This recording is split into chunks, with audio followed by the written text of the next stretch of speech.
Hello, students. Dr. Nathanson here.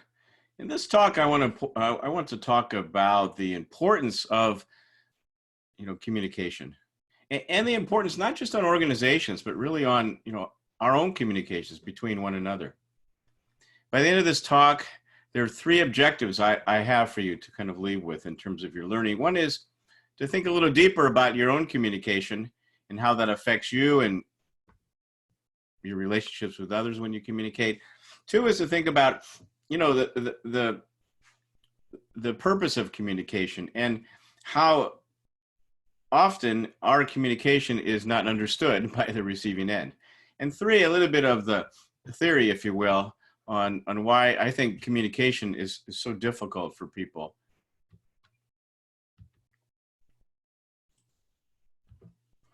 So, if you think of communication, what is it? Well, it's an exchange of messages between people. Sounds simple enough. And it's a critical skill, right? It's critical for, as you can read on the slide, all elements of life. But as we'll see in this talk, it's so easy for what we think we're saying is misconstrued or not understood by the receiving end. One of the reasons that happens is, especially at work, if someone says something to us that's, that's abrasive or insensitive or just you're really mean, it's really hard to turn that around in the short term. And so a lot of communication, especially at work, once we say something to someone that we didn't really mean, it's really hard to turn that around for quite a long time. I remember once when I was in my 20s, I was a supervisor, and I got into an argument, a yelling argument with this person in a room, and it got pretty loud. It was like, what do you mean? That's not what we're supposed to do. No, we're supposed to do this. And we were yelling back and forth. And over his shoulder, I noticed that all of his people, he had maybe 4 or 5 people, and I had 4 or 5 people. We both had small groups at the time. Were staring at us through the door like children watching their parents fight. And, we didn't speak to each other really for years after that. So it's amazing that once you damage communications, it stays for a very long time. And it affects our personal relationships. It's interesting to me that in organizations, there's always a focus on the content. Let's make sure that the content is just right before we send out the email or the announcement and so on. And yet what I found in my own research is that the major challenge or, at work when it comes to communication is it's not the content, it's interpersonal. If you don't like someone, you tend not to listen to them as much, right? And if you like someone, you tend to listen to them, even if sometimes their information is incorrect.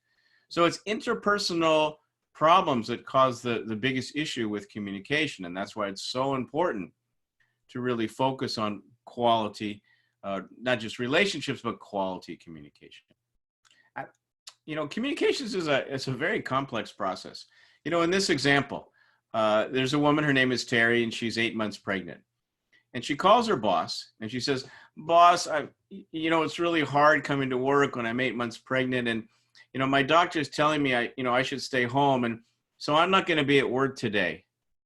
And the boss says, something like, Terry, this is the 3rd day you've missed and so on. And when you're not here, it causes a huge problem, with the rest of the staff. And, you better come to work tomorrow.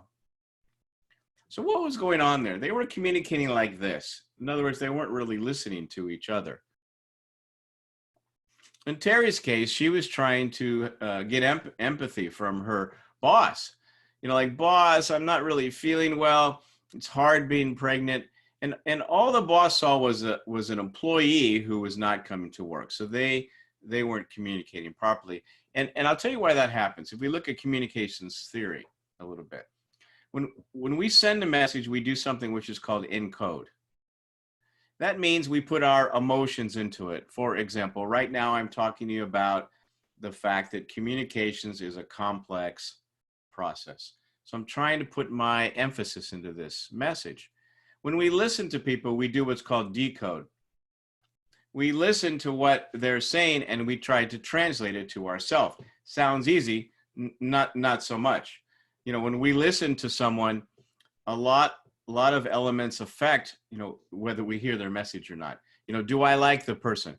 Am I hungry? Am I full? Am I sleepy? Am I tired? Am I excited? What's happening around me? Am I multiplexing? Doing too many things at once? So this is why, as I talk about in the last bullet on this slide, social psychologists have estimated that around 50% of what we communicate is not really heard by the other person, which is why we really have to make sure we have to clarify that our message is heard. For example, half of you didn't just hear what I said, which is normal. Especially today, we're all on our phones, right? And I'm concerned that, a lot of our younger population that grew up on phones, it's normal to feel more comfortable, on your phone than, with a face-to-face communication. But when you're texting all the time, it is not the best way to communicate, especially, like I like to tell my students, if you have something important to say to someone, it must be face-to-face. So the potential, the thing I want you to think about now is that moving forward, just imagine that, 50% of what you say to someone, you have to just assume they really didn't hear, or they didn't hear the message in the way that it was intended. So you really have to take the time to make sure and to clarify and ask questions to make sure that people really understood. There are a lot of barriers to communications too. There's different ways in different languages how we say things. If I said to one of you out there, I think you're doing great. I think you've been taking great notes. You've been participating in class. I could really tell that you're learning, and I think you're going to do great. And I could say to another student, I'm a little concerned about you. It seems to me that you have not been paying attention. You have not been taking good notes, and you have not been learning from what I can see, and I'm concerned that you're going to pass this course. So how we say something to someone, affects how we, communicate to them. A lot of times people get defensive. If we're defensive, we're not listening. A lot of times we read someone's body language. If I'm sitting here now with my arms crossed like this, I don't know if you can see, and someone saw me, I might think, wow, that person is defensive. When in fact they're not. They're just, relaxing. So sometimes we misread, body language and so on. And a lot of times, we're just hesitant to be candid with people about our feelings. And often our biases get in the way. We see people through our biases and not as who they are and what they're actually saying. So the point here is there's so many barriers when it comes to communication. Studies have shown that depending on which study you read, I think it's around 80% of what we communicate is nonverbal. So, think about that for a minute. Most of what you communicate is nonverbal. So that's why when you're texting someone, for example, you can't really be sure that they're going to understand what you're saying. Our nonverbal cues are represented in different ways. For example, visual, our body language, our facial expression. Some of us communicate through touch.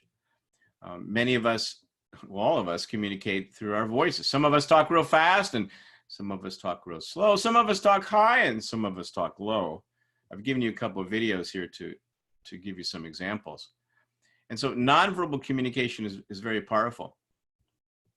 The best way to gain rapport with someone is to really do it on a nonverbal level. If you've ever seen, for example, an older person walking with their animal, their dog, for example, you'll find that they kind of look alike. Not physically, but in their behavior. They're in rapport. If you're in a cafe and you see two young people in love, you'll find that their bodies are perfectly aligned because they're in rapport. And you might see another couple that are having difficulty, and you could just tell through their body language as they shift in different ways to not face each other. One way to practice your nonverbal cues is to practice what's called mirroring. That is to practice trying to copy someone's nonverbal behaviors when you're talking to them. Trust me, they won't notice that you're doing that, but they will start to feel more comfortable with you, and they're not going to be sure why. So the next important conversation you have with someone, maybe you're having a conflict, maybe you're going through a job interview, pay more attention to the nonverbal behavior and communication of the other person. You'll know that, for example, if they cross their arms, you can casually cross your arms. If they look away, you look away. If they're talking fast, you talk fast. They will start to feel more comfortable with you. Imagine you're in an interview and the interviewer says to you, Craig, I think you're going to do great here. This is a good place for you. I'm so happy you gave us your resume. And what do you think about working here? And you say, well, might be a good opportunity. I'm going to have to think about it. So you're not pacing each other the same, right?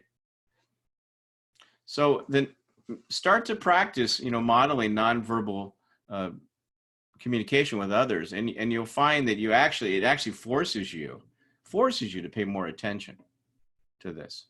And you can do some more research on this on your own. You can look up mirroring, nonverbal cues, and so on.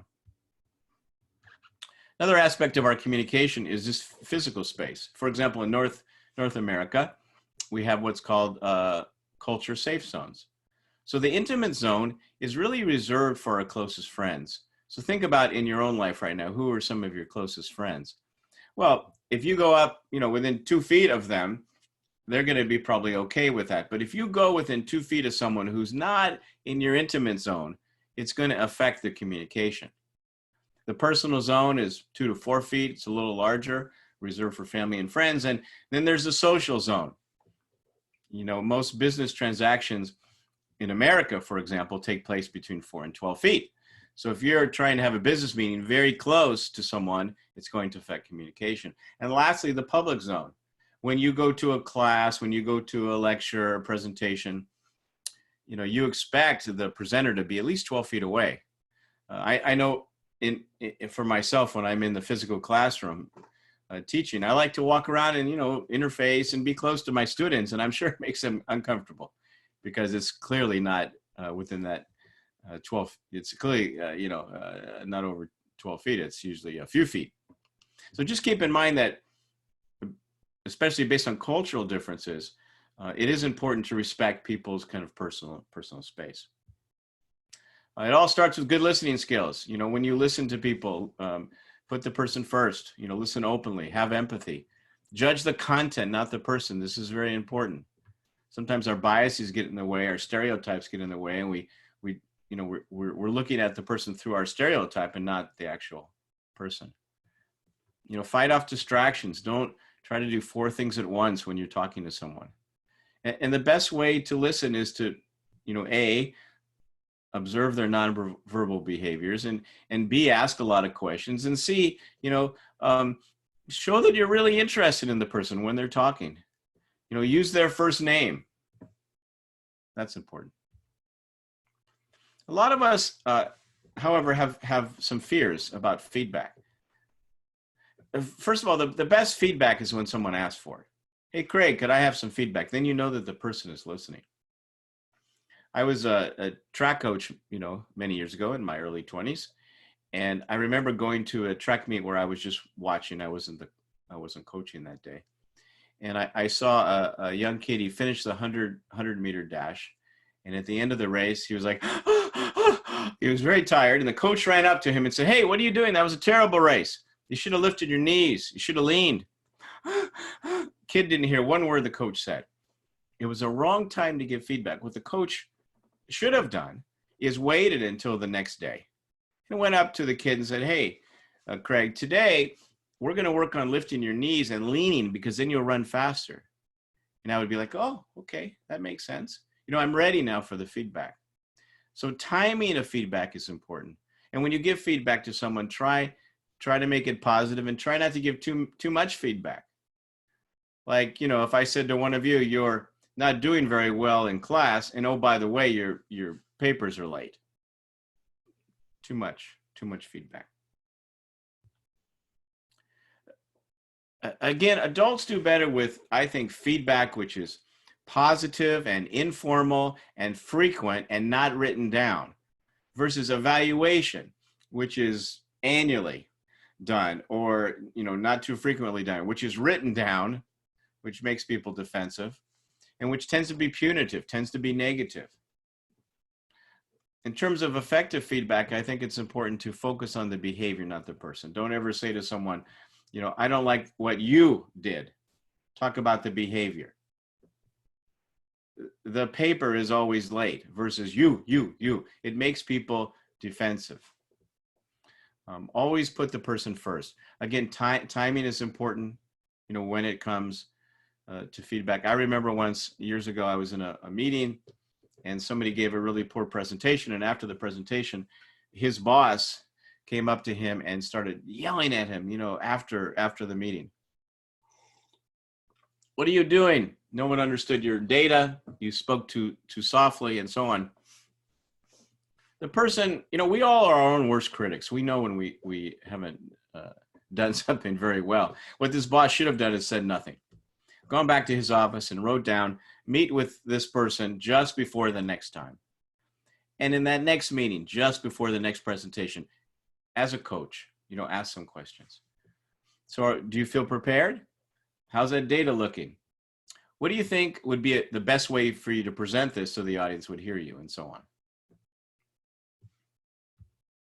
I've given you some examples, which I like you to look at on your own, of good and poor examples of giving feedback.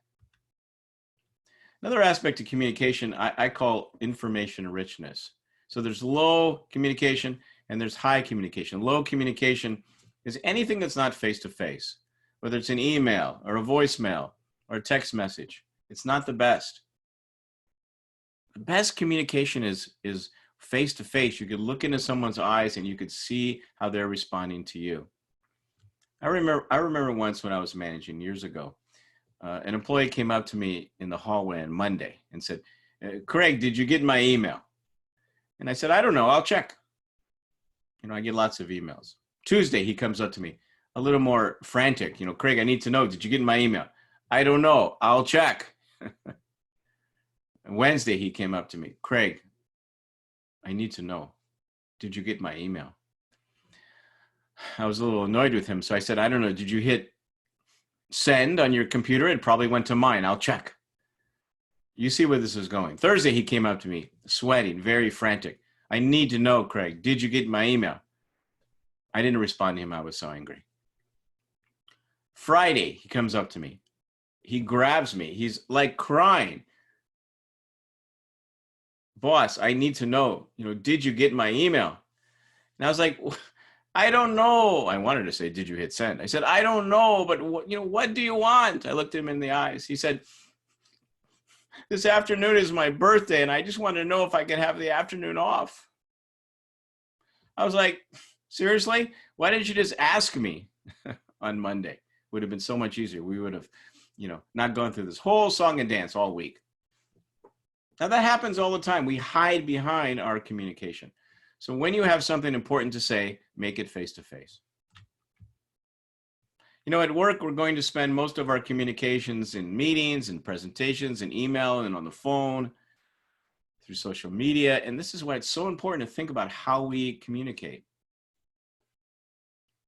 The younger generation doesn't spend too much time on the phone. So some of you watching this, if you fall into that category, you might not have this challenge. Some of us, however, might. If you call somebody on the phone, when they answer, don't assume that it's a good time for them to listen. So if you call someone, it's a good thing to say, is this a good time? If not, when would be a good time? A lot of us will pick up the phone and start speaking when we shouldn't have. Maybe it wasn't a good time.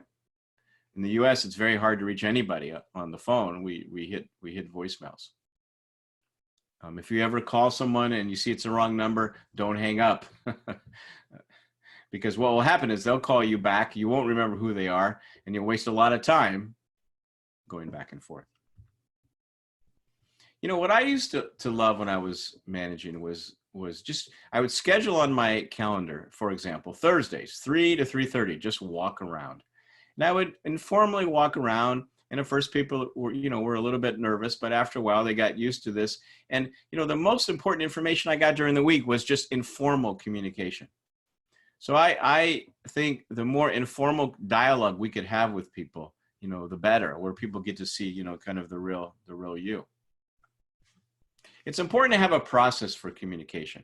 One process that I used to use is on Fridays, I would ask, all of my staff to send me an email with 4 categories: highlights, what went well, just a few bullets. Tell me what went well from last week, and lowlights, what didn't go so well, but you know what to do about it. Issues, what are problems that you're having, and those issues became my kind of to-do list for the following week. And then what are your plans for next week? I was able to do so much with that information. All week, we could exchange emails back and forth, discussing certain things. If I had 10 people, I could roll up all of their reports into a common report and send that out, kind of showcasing what my group is doing and so on. Years later, and these days as a coach, I use the same system. When I work with clients, we have a meeting usually every 2 weeks. I ask them to fill out this report and send it to me each week. What went well since we last met? What's not going so well, but you got a handle on it. Where do you need my help, and what are your plans? And we would use where are your plans in the next meeting to discuss, and so on. So this creates an open system. So however you decide to do this, it's important to have a system of communicating, right? So people know what the process is. It's kind of like on a personal level. You probably have a certain night or certain day of the week when you get together with your family, and you know that there is a process where you're going to get to see each other and communicate. Maybe it's in front of the TV, maybe it's twice a week dinner, but it's important to have a process for communication. Be a person of integrity. This is why self-awareness is so important. Be aware of your biases, and your assumptions. Be the same person in the morning that you are in the evening. Encourage others to be open, and encourage people just to communicate, with respect. So remember that, adults are just like kids, except we have bigger bodies. Quality in equals quality out. Kids need to be listened to, so do we as adults. Kids want to be cared about. Pick me, and so do we as adults. Kids want to be given enjoyable things to do. They don't want to be bored, and the same is true for us. And kids want to feel like they're growing and moving forward, and so do we. So to summarize this talk, make sure moving forward now that you're a person of integrity. You role model integrity in all of your communications. And you take positive risk in communicating, assuming that half of what you're saying is not heard. So you're going to have to really follow up to make sure that people understand your message. And lastly, always, always, always over communicate, because you can never assume that people have heard you the first time. So that's it. I hope you enjoyed this. I hope all is well. Be well. I will see you in class soon. And I just wanted to talk a little bit about communication. And moving forward, start to think about how you communicate and the quality of your communication. All right, so I'm thinking of you. I'll talk to you soon. Have a great day or evening. See you next time.